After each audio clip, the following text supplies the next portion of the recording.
아멘. 성가대의 찬양 감사드립니다. 지난주에 저희가 교회 총회를 가졌습니다. 교우님께서 참석을 해주셔서 이번 2023년도 재정과 그 다음에 여러 행사를 위해서 지지해 주시고 또 조언도 주셨습니다. 대단히 감사하게 생각하고요. 그래서 다음 주 우리 운영위원회와 실행위원회 구성을 위해서 함께 기도해 주시면 좋을 것 같고요.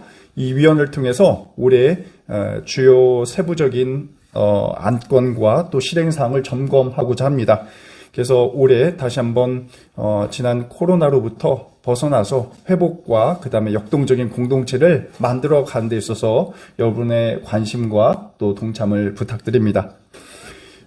이시재 교우님께서 기도해 주셨지만 지금 튀르키예에서 지진이 일어나서 3만 명에 가까운 사망자가 나와 있습니다. 언론을 보니까 훨씬 더 앞으로 많아질 것이고 어떤 언론에 따르면 10만 명에 육박하지 않을까 이렇게 예측을 하고 있습니다. 참으로 안타까운 일이 벌어지고 있습니다. 그래서 우리 교회도 좀 동참하는 마음을 좀 표했으면 좋겠다는 생각을 하고 있습니다. 그래서 다음 주 운영위원회에서 논의하겠지만 특별 선교 우리 헌금이라든지 어떤 다양한 방식을 통해서 함께 뜻을 모으고 마음을 모으는 그러한 준비를 하도록 하겠습니다. 마지막 안내드릴 사항이 있는데요. 지난주 우리 이시재 교우님, 그 다음에 김영종 교우님, 김은미 교우님, 그리고 저 이렇게 4명이서 한배우 교우님을 방문했습니다. 댁에 가서 인사도 나누고 또 한배우 우리 교우님의 건강 상태에 대해서 함께 듣는 시간 가졌는데요. 악수를 했는데 굉장히 손에 힘이 있으시더라고요. 감사하게. 그리고 또 목소리도 아주 우렁차셔서 너무나 감사했습니다. 앞으로 우리 한배우 선생님 건강을 회복하시고 함께 예배드릴 그날을 기원하겠습니다. 오늘은 주연절 6째 주일입니다. 이름 없이 빛도 없이라는 제목으로 말씀 함께 나누겠습니다. 오늘은 프랑스 소설 한 편 여러분과 나누면서 말씀을 시작하고자 합니다.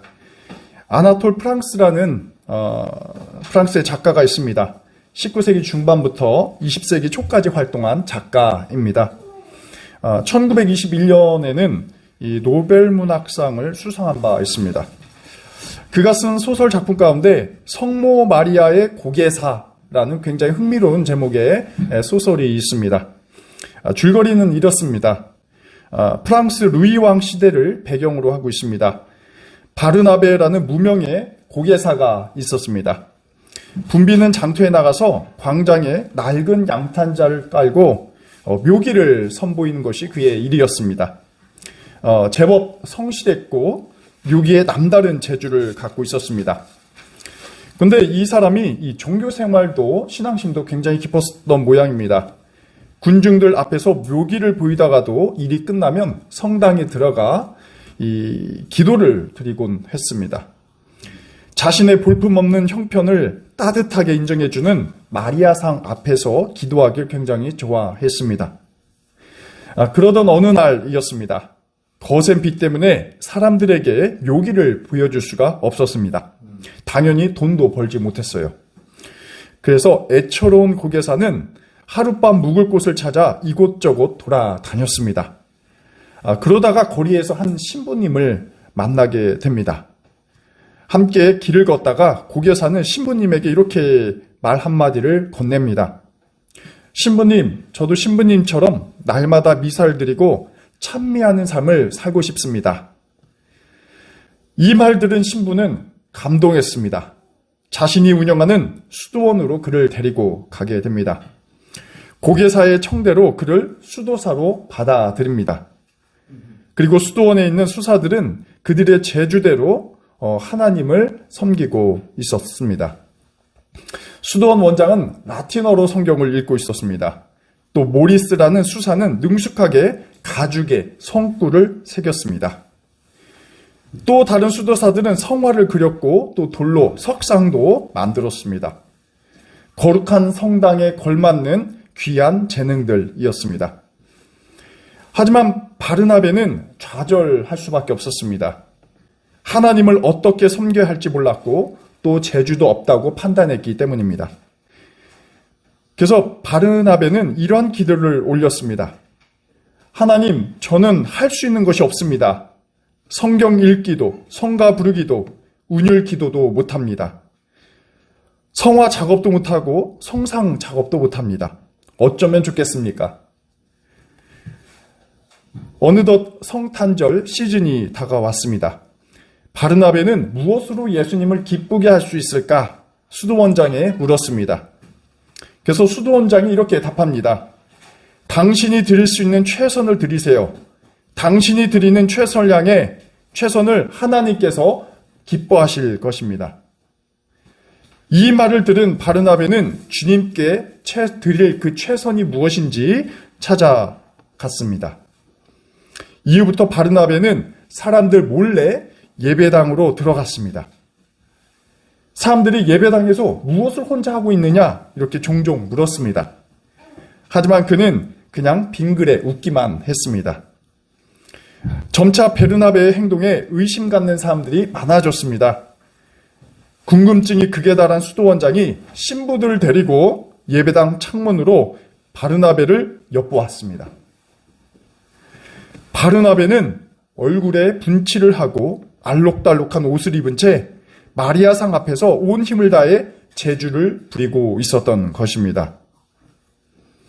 이에 수도원장과 수사들은 경악하고 말았습니다. 성스러운 예배당에서 묘기를 부리고 있으니까요. 호통을 치면서 예배당으로 들어가려는 그 순간 이들 앞에는 믿지 못할 광경이 벌어졌습니다. 탈진에 쓰러진 바르나베에게 벽에 서 있던 마리아상이 성큼 내려간 것입니다.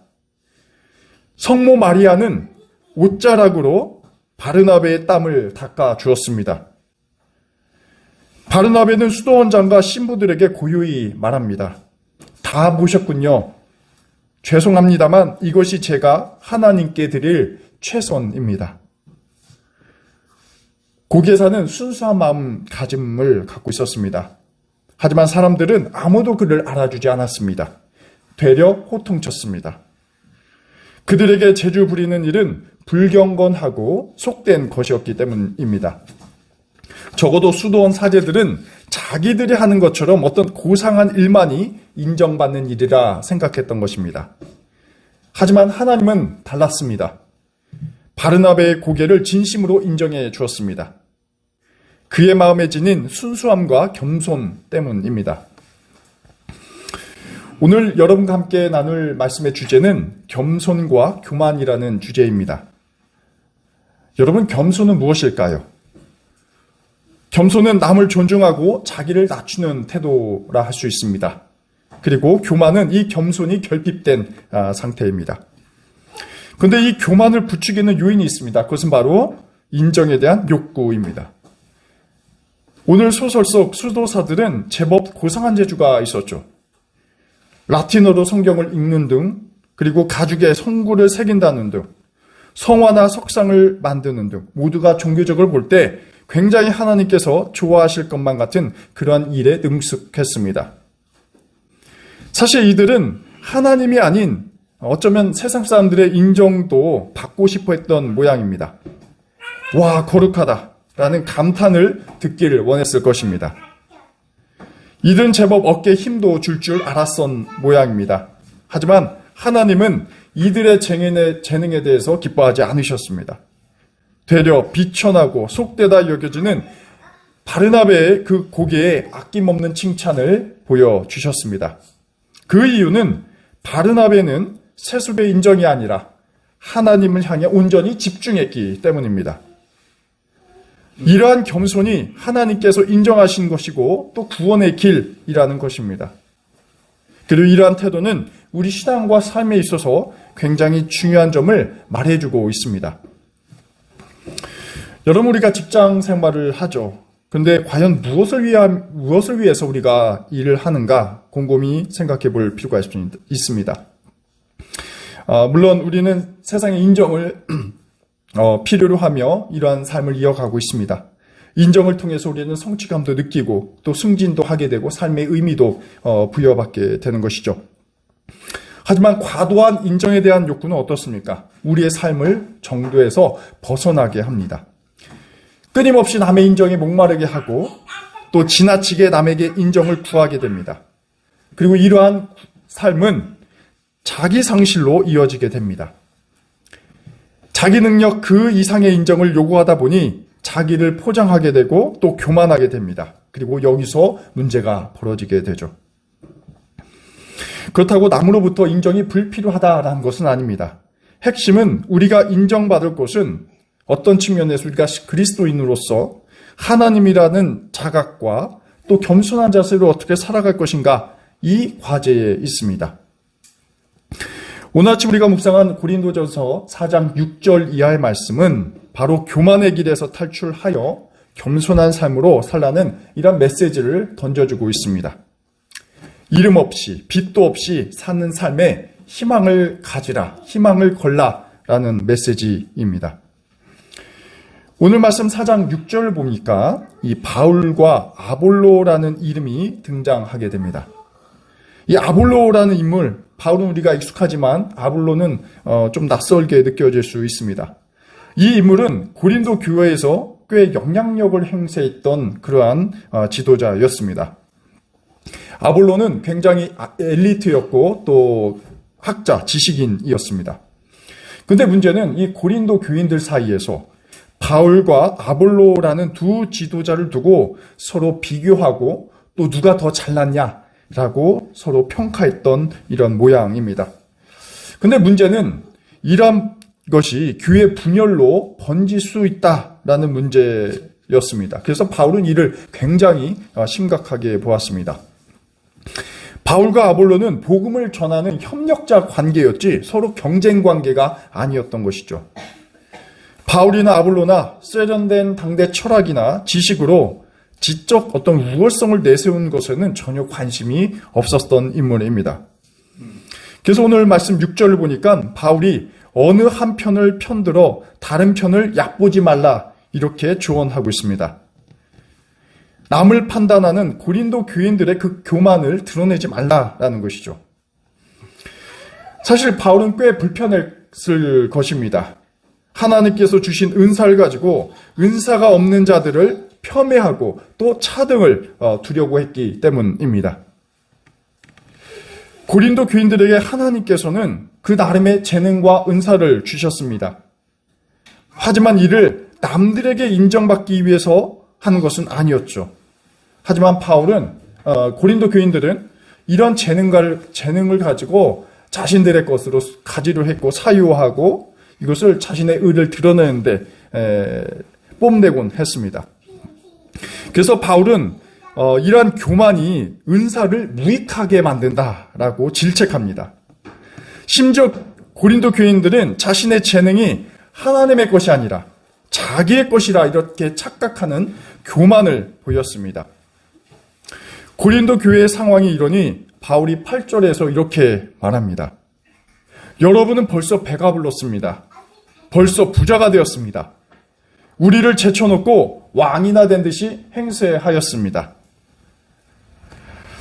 저는 이 구절 읽으면서 앞서 말씀드린 소설에서 이 수도사들의 이 사고 방식이 떠오르고 있습니다.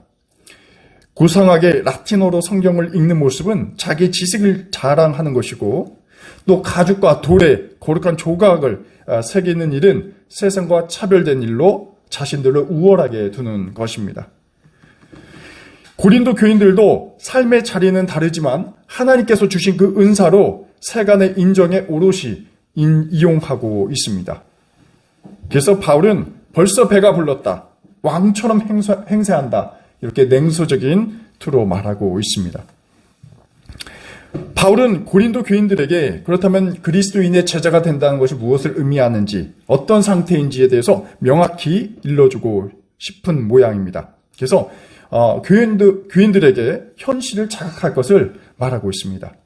그래서 이것이 바로 9절에서 13절까지 상세하게 나오고 있습니다. 세상을 살아가는 그리스도인, 우리 신앙인들은 대체 어떤 존재냐? 이 질문에 대해서 가감없이 발설하고 있습니다. 다 볼 수는 없고요. 9절에서 이제 큰 대목만을 함께 짚어보도록 하겠습니다. 사도들은 첫 번째로 사형수처럼 세상에서 가장 보잘것없는 존재다. 그리고 세상의 사람들에게 구경거리가 된 자다라고 이렇게 표현하고 있습니다. 또 둘째는 그리스도 때문에 어리석고 약하고 천대받는 자들이 바로 그리스도의 제자다, 사도들이다라는 것입니다. 마지막 세 번째는 줄이고 헐벗고 떠돌아다니는 나그네가 바로 그리스도인이다라는 것입니다. 이 세 가지는 사실 어떤 비유적인 표현이라기보다는 당대 바울과 사도들이 처한 현실적인 그 겪은 이야기를 이렇게 적어낸 것입니다. 이 표현 가운데 세상 사람들에게 구경거리가 된 자라는 말을 보면 이렇습니다. 이 말이 암시하는 것은 원형 경기장에서 당대 그리스 로마의 그 원형 경기장에서 맹수들에게 찢겨 죽어간 죄수들과 같이 조롱받으며 극한의 고통 가운데 있는 바울의 그 처지를 가감없이 드러냅니다. 여러분 한번 상상을 해보시면 좋을 것 같습니다.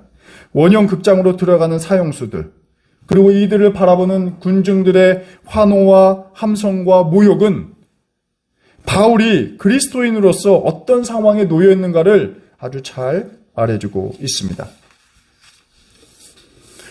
하지만 여러분, 고린도 교인들은 어떻습니까? 사도들은 세상의 구경거리와 조롱거리가 되었음에도 교인들은 부유함과 배부름을 향유하고 있었습니다.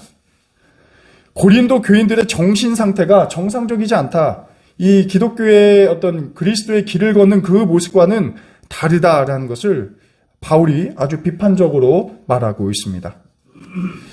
이뿐만이겠습니까?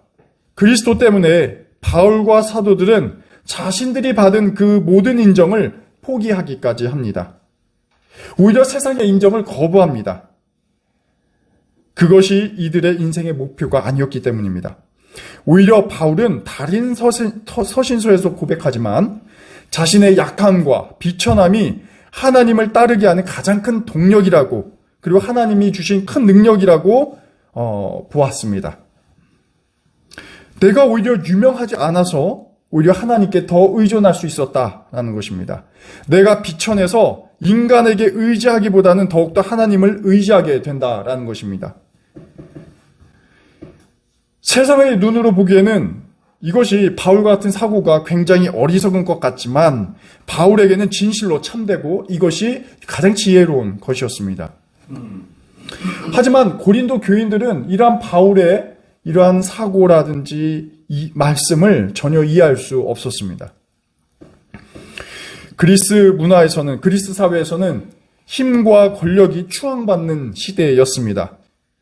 그렇기 때문에 바울이 이러한 자신을 낮추는 겸손이라는 것은 천대받고 오히려 조롱받을 수밖에 없었습니다. 고린도 교인들은 어떻습니까? 바울이 10절에서 이렇게 말하죠. 지혜롭고 강했다라고 합니다. 맞습니다. 고린도 교인들은 세간으로부터 인정받는데 오롯이 추구하고 그것을 갈망했습니다. 하지만 교인들에게는 치명적인 오해가 있었습니다. 모든 것들이 하나님으로부터 온 것이 아니라 스스로 쟁취한 것처럼 자랑하고 또 그 특권을 남용했다라는 것입니다. 이는 고린도 교인들이 영적으로 교만한 상태에 있다는 사실을 바울이 역설적으로 책망하는 것입니다. 결국 입으로는 고린도 교인들이 예수를 따른다, 겸손한 삶을 산다, 이런저런 말들 하지만 정작 세상의 인정에 매여 있다는 것입니다. 이외에도 다른 불쾌한 표현도 바울이 서슴지 않죠. 13절에 이렇게 표현합니다. 우리는 세상의 쓰레기처럼 되었고 만물의 찌꺼기처럼 되었다라는 구절입니다. 굉장히 과격한 표현입니다. 바울 자신이 우물처럼 세상 사람들의 천대를 받고 버림받게 되었다라는 의미입니다. 이 상황도 당시 그리스 문화 속에서, 사회 문화 속에서 나타나는 표현입니다. 당대 아테네에서 질병이 유행할 때마다 이교도들은 신의 노여움을 달래기 위해서 약한 자들, 버림받은 자들을 바다에 던져넣는 풍습이 있었다고 합니다. 바울도 자신이 바로 이러한 상태에 처해 있다라는 것이죠. 오물이나 찌꺼기처럼 미천한 존재, 오늘 바로 죽어도 전혀 이상할 것이 없는 그러한 존재라는 것입니다. 이러한 바울의 맥락을 좀 따라가 보면 바울이 고린도 교인들에게 어떤 악감정을 갖고 있지 않나 할 정도로 비판의 강도가 굉장히 셉니다. 좀 지식인답게, 교양인답게 좀 정대된 말로 소통해도 되었을 것을 어떤 측면에서 욕보다 더한 투로 고린도 교인들의 이러한 어떤 모멸감을 표현하고 비판을 아주 가혹하게 합니다. 하지만 이 바울의 이 노골적인 비판은 우리의 예상과는 다르게 당대 고린도 교인들에게 이 교인들의 교만을 깨트리는데 굉장히 나름 효과적이었습니다. 마치 충격요법처럼 고린도 교인들은 자신의 인정 욕구와 교만에 대한 문제로부터 각성하는데 이 바울의 조언이 크게 영향을 미칩니다. 바울의 이러한 신랄한 비판에도 불구하고 우리가 관심 기울 대목이 하나 있습니다. 그것은 바로 그리스도를 따르는 이들의 어떤 삶의 방식, 사고 방식에 대해서입니다. 바울은 이 점을 고린도 교인들뿐만 아니라 오늘날 사는 우리에게도 일러주고 있습니다. 사도들은 그리스도 때문에 어리석은 사람이 되었는데 과연 우리는 고린도 교인들처럼 누군가와 더 지롭다고 서로가 싸우는 것은 아닌가? 사도들은 악하고 또 약하고 비천한 모습이었는데 나는 더 강하고 존귀한 자가 되려고 애쓰는 것은 아닌가? 사도들은 먹을 것이 없어서 줄이고 목말라 했는데 나는 예수 정신을 따른다 하면서도 사소한 먹을 것에 목숨 걸지는 않았는가? 사도들은 모욕을 당해도 상대를 축복했는데 나는 사소한 상처의 말에도 분노하고 감정을 절제하지는 못했는가? 또 사랑과 용서가 아닌 복수와 혐오로 대하지는 않았는가?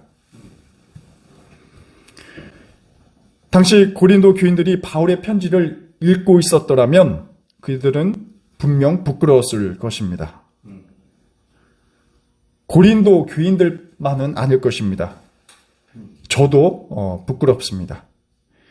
나는 얼마나 편하고 안일하게 신앙생활을 하고 있는가? 우리는 그리스도를 위해서 고난받는 일도 없습니다. 또 그분의 정신을 계승하고자 하는 희생하는 일도 없습니다.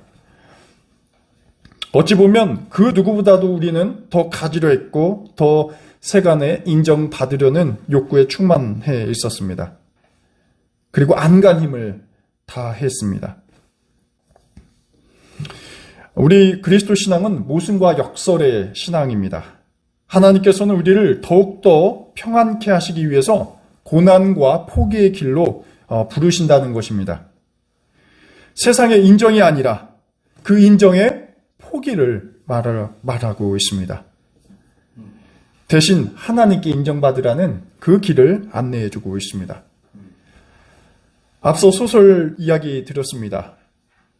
소설 속 등장인물인 고개사처럼 하나님을 기쁘게 하기 위해서 자신의 허름한 재주를 보여드리려는 그 순수하고 겸손한 마음가짐이 우리에게 필요하다라는 것입니다. 오늘 성경 속 바울과 사도들은 이러한 삶을 살았습니다. 굉장히 낯설고 사실 어려운 길입니다. 하지만 바로 이 길이 고린도 교인들이 가야 할 길이었고 또 우리의 낙산교회 교인들이 가야 할 길입니다. 여러분, 우리는 그리스도인입니다. 그리고 예수를 따르겠다 결단한 존재입니다. 이 길은 욕을 먹으면 축복해주고 박해를 받으면 참는 길입니다.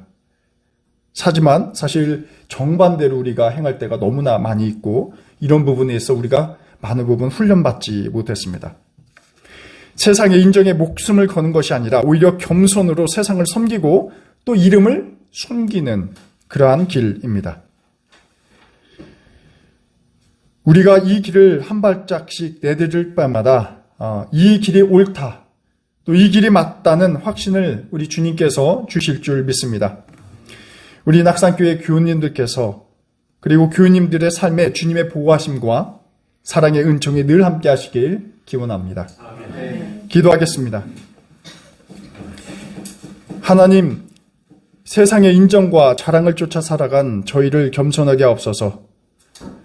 사도들은 주님을 위하여 스스로 보잘것없는 미련한 자가 되었지만 저희는 주님께서 주신 은혜를 나의 것으로 여기며 교만해 왔습니다.